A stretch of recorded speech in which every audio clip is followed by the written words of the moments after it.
in the central archives of the Ministry of Defense of the Russian Federation.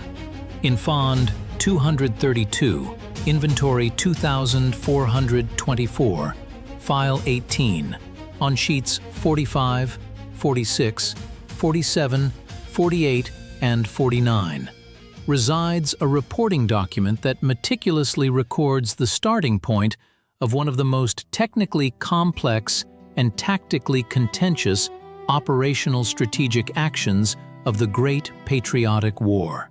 This document is the operational summary number 00412 from the headquarters of the Voronezh Front, which was finally signed on September 22, 1943 at 23:30. The text is typed on an Underwood brand mechanical typewriter with a heavily worn ink ribbon, and on the margins, graphical corrections made in blue and red pencil by the hand of the front commander, Army General Vatutin, are present. This archival primary source contains the initial combat order for the forcing of the Dnieper River in the area of the river bend near the settlement of Veliki Bukrin. Before we proceed to a detailed breakdown of this directive, an analysis of the logistical chains, topographic maps, and hourly chronicle of the subsequent combat actions, I ask you to subscribe to this channel to regularly support the publication of strictly documentary historical research and help develop our independent project. As of September 20th, 1943, the strategic situation on the southwestern direction was characterized by the completion of the large-scale Chernigov-Poltava offensive operation. The German Army Group South, under the command of General Feldmarschall Manstein, was conducting a systematic withdrawal to the right bank of the Dnieper, striving to consolidate on a pre-prepared defensive line, known in Wehrmacht documents as the Strategic Defensive Rampart, Wotan.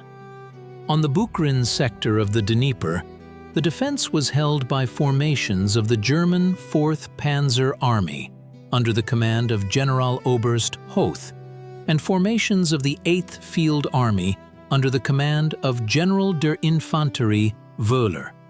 In the first echelon of the German defense, the 24th Panzer Corps, under the command of General der Panzertruppe Neering, was deployed, which included the 19th Panzer Division, the 10th Motorized Division, as well as the 57th and 112th Infantry Divisions. The total strength of the German grouping in this sector was approximately 120,000 personnel, up to 400 tanks and Sturmgeschütz 3 self-propelled guns, and more than 1,200 artillery systems ranging from 75 mm to 150 mm in caliber. The Soviet command planned to deliver the main blow with the forces of the Voronezh Front precisely in the area of Veliki Bukrin to breach the defense, outflank Kyiv from the south, and sever the communication supply routes of the German troops. To carry out this operational task, the 3rd Guards Tank Army, under the command of Lieutenant General Rybalko, the 40th Army under the command of Colonel General Moskalenko, and the 47th Army under the command of Lieutenant General Zhmachenko were assigned. The total strength of the Soviet grouping intended for the crossing was 180,000 men, up to 500 tanks, and more than 2,000 guns and mortars. However, the material, technical, and rear support of the front was in a critical state, as confirmed by the reports of the Chief of Rear Services of the Voronezh Front, Lieutenant General Antipyenko. The nearest operational supply railway stations, Kursk and Belgorod, were located 250 to 300 kilometers from the temporary front line. The roads had low throughput capacity, not exceeding 300 vehicles per day, due to the destruction of the dirt surface by autumn rains. The provision of Soviet troops with cargo trucks was only 55% of the authorized requirement. The automotive battalions of the front had at their disposal ZIS-5 and GAZ-AA trucks, as well as Lend-Lease Studebaker US-6 vehicles. However, the total carrying capacity of the fleet allowed for the delivery of no more than 600 tons of cargo to the river per day, against a minimum daily requirement of 1,500 tons for the front. The fuel and lubricant reserves in the tank units of the 3rd Guards Tank Army at the start of the forcing operation amounted to a mere 0.4 refills, which severely limited the operating radius of the armored vehicles and made it impossible to conduct deep enveloping maneuvers. To support the crossing, it was necessary to deliver 1,200 tons of B-70 aviation gasoline, 1,800 tons of KB-70 automotive gasoline, and 2,500 tons of diesel fuel. However, by September 22nd, only 35% of this volume had reached the front's supply depots.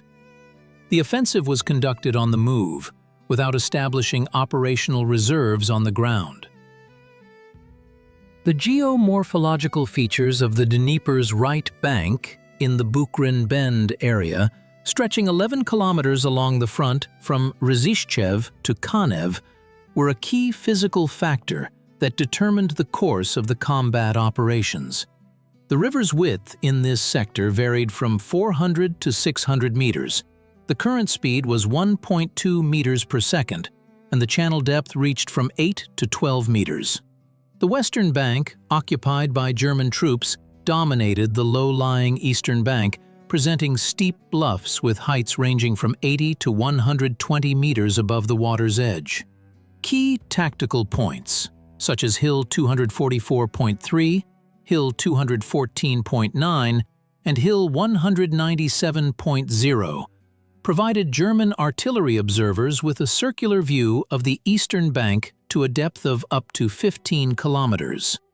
The landscape of the bridgehead was characterized by an extremely dense network of ravines and gullies. The ravines had depths of 10 to 18 meters, with slope steepness ranging from 25 to 40 degrees.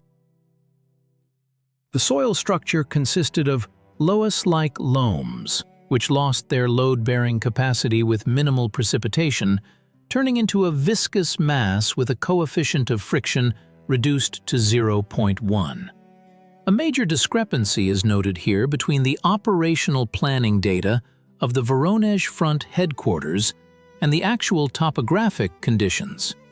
According to the combat log of the 40th Army for September 1943, the operations department of the headquarters used 1 to 100,000 scale topographic maps printed in 1932. These maps did not reflect approximately 65% of the minor washouts, tactical ravines, and changes in relief that had occurred due to natural soil erosion over 11 years. Aerial reconnaissance by the 2nd Air Army, due to an acute shortage of reconnaissance aircraft for photographic documentation, failed to uncover the internal structure of these ravines. The Front Command's plans stated that after the forward units captured the bridgehead, formations of the 6th Guards Tank Corps would be immediately ferried across to exploit the success in depth. However, the technical characteristics of the T-34 tanks specified a maximum negotiable slope on dry ground of up to 30 degrees, and on wet loam, no more than 18 to 22 degrees. Archives show that staff officers ignored the fact that the steepness of most ascents from the water's edge to the dominant heights exceeded 35 degrees. This completely precluded the possibility of quickly committing armored vehicles to battle without prior multi-day engineering preparation of the roads. Furthermore, the front's engineering units had a shortage of crossing equipment. Of the 12 planned pontoon bridge battalions, only 3 had arrived at the crossing sites by September 22nd, as the others were stuck on dirt roads up to 80 kilometers from the Dnieper due to a lack of fuel. The chronicle of the forced crossing began on September 22, 1943. At 1600 hours, the advanced motor rifle detachments of the 51st Guards Tank Brigade under the command of Colonel Novikov reached the Dnieper River in the area of the settlement of Grigorovka. Simultaneously, the forward units of the 40th Army approached the river in the areas of Zarubintsy and Bolshoi Bukrin. The crossing means for the first echelon consisted exclusively of improvised materials. According to the report of the front's engineering department, the troops used 15 wooden fishing boats collected from the local population and about 40 rafts made from empty 200-liter barrels and logs from dismantled civilian structures. At 2200 hours on September 22nd, the 1st Battalion of the 22nd Guards Motor Rifle Brigade began crossing under heavy enemy machine gun and mortar fire. By 400 hours on September 23rd, 120 Soviet servicemen had secured a foothold on the western bank, managing to establish a bridgehead up to 500 meters wide and 200 meters deep in the Grigorovka area. The German command reacted immediately. General Neering ordered the forward battalions of the 19th Panzer Division to advance to the breakthrough area. By 1200 hours on September 23rd, German troops had deployed up to 24 artillery batteries on heights 244.3 and 214.9, creating a fire density of up to 15 barrels per 1,000 meters of coastline. All approaches to the river were covered by direct fire from 75mm PaK-40 guns and 105mm Leif H-18 howitzers. Despite this, throughout September 23rd and 24th, the rifle regiments of the 161st and 309th Rifle Divisions of the 40th Army were ferried across to the bridgehead under the cover of smoke screens. By the end of September 24th, Soviet troops held a bridgehead up to 11 kilometers wide and 6 kilometers deep. However, this entire area was under continuous artillery fire from the enemy, who held the commanding heights. Rybalko's tank units remained on the eastern bank, as it was technically impossible to ferry heavy equipment weighing over 30 tons using the available light watercraft. The heavy H-2P and NLP pontoon parks were still on the march. To assist the ground forces in expanding the bridgehead and isolating the combat area from German reserves, the Stavka of the Supreme High Command decided to conduct the Dnieper airborne operation. The 1st, 3rd, and 5th Airborne Brigades were assigned to participate, unified into a corps under the command of Major General Zatavakin. The total strength of the landing force was 10,000 men. The brigades were armed with 45mm anti-tank guns, 82mm mortars, and PTRD anti-tank rifles. For the drop, 180 Li-2 and C-47 transport aircraft and 10 G-11 gliders were allocated. The operation was planned for the evening of September 24, 1943.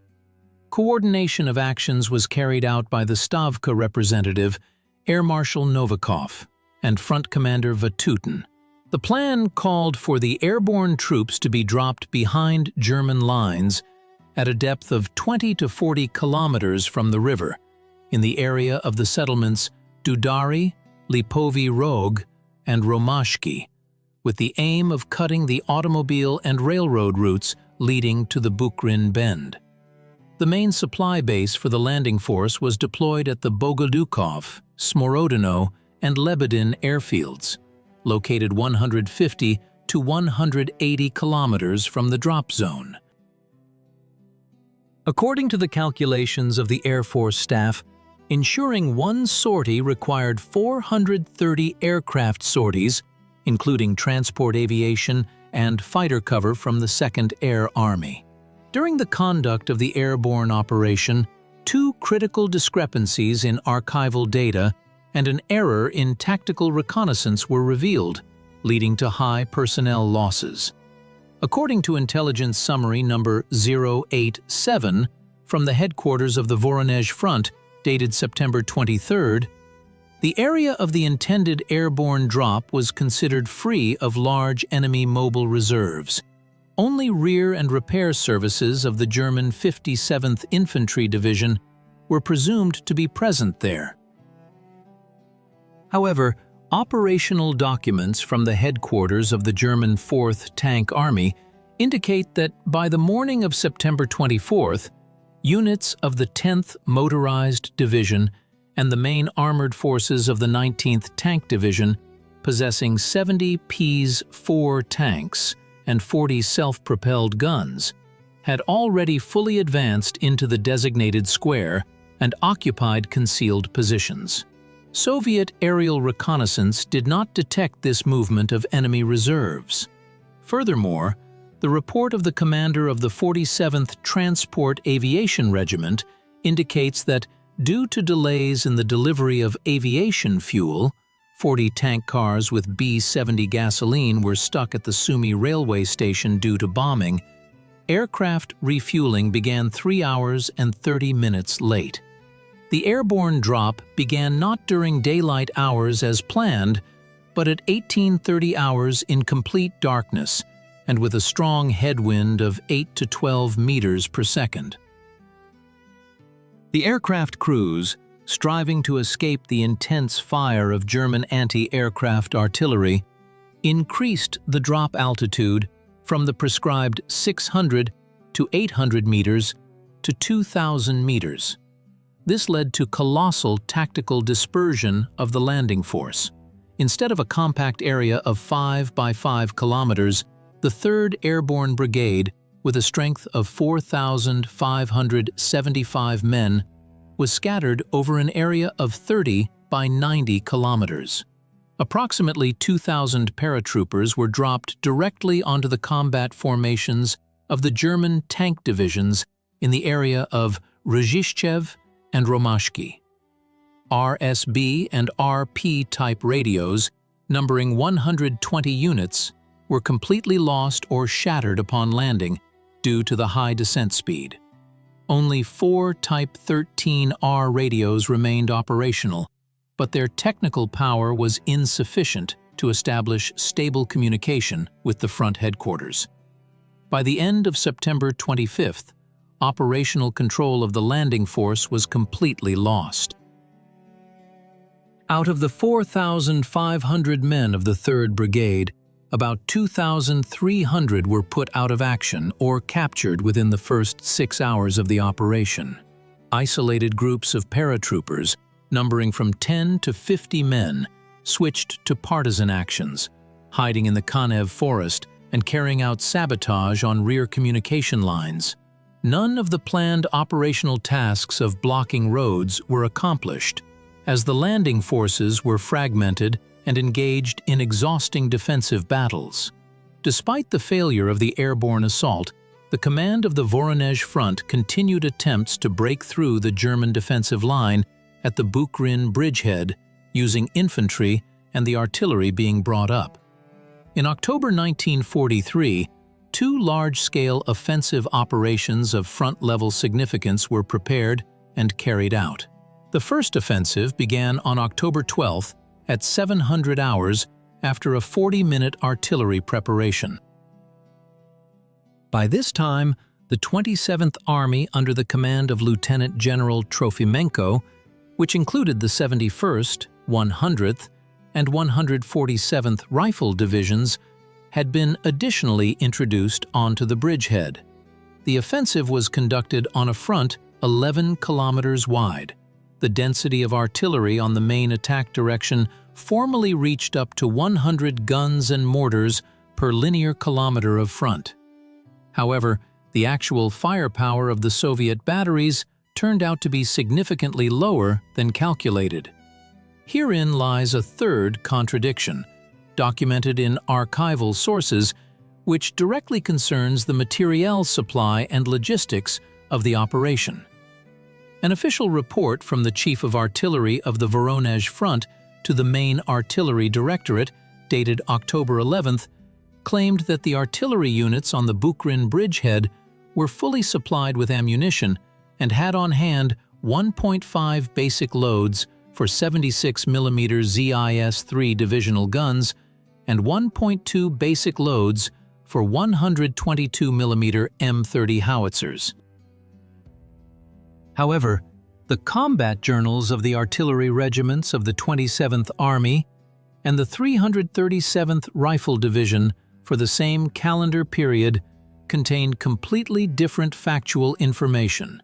At the firing positions directly on the western bank of the Dnieper River, the actual available shells did not exceed 0.2 of a basic load, which amounted to just 12 to 15 rounds per gun per day. This critical discrepancy is explained by the unsatisfactory state of the river crossings. Of the 5 planned pontoon bridges, the front's engineering service managed to construct only one bridge in the area of the village of Kozintsi. This bridge was subjected to continuous attacks by German aviation. Formations of the German 4th Air Fleet carried out up to 800 sorties per day, maintaining complete air superiority. The operational 30-ton ferries had a throughput capacity of only 4 to 6 tanks or 10 ammunition trucks per hour. Heavy truck transport with shells remained on the eastern bank, and the delivery of ammunition to the bridgehead was carried out manually or on wooden boats under continuous enemy fire. As a result, Soviet artillery was unable to suppress the enemy's defensive structures on the heights. German 75mm PaK-40 anti-tank guns, concealed in deep ravines and gullies, shot up Soviet armored vehicles attempting to climb the steep clay slopes. During the battle on October 12th, formations of the 6th Guards Tank Corps lost 32 T-34 tanks, knocked out within the first 2 hours of the offensive, failing to overcome even the first line of German trenches on height 244.3. The advance of Soviet rifle units amounted to only 600 to 1,200 meters per day, after which the offensive completely stalled. A renewed breakthrough attempt, undertaken between October 21st and 23rd by forces of the 40th and 27th Armies, yielded similar results. Soviet troops advanced on isolated narrow sectors by 1 to 2 kilometers, while losing up to 45% of the armored vehicles participating in the attacks and up to 30% of the personnel of the assault battalions. The front headquarters concluded that frontal attacks on fortified heights without heavy artillery support led only to the exhaustion of reserves. Let us conduct a critical audit of the command's decisions through the lens of the 1942 Red Army Infantry Combat Manual and the 1944 Charter of the Armored and Mechanized Forces, which was then in the draft and approval stage. According to the requirements of these regulatory documents, the commitment of large tank formations, such as a tank army, was permitted only after the rifle divisions had fully breached the enemy's tactical defense zone and provided a developed road network for maneuver existed.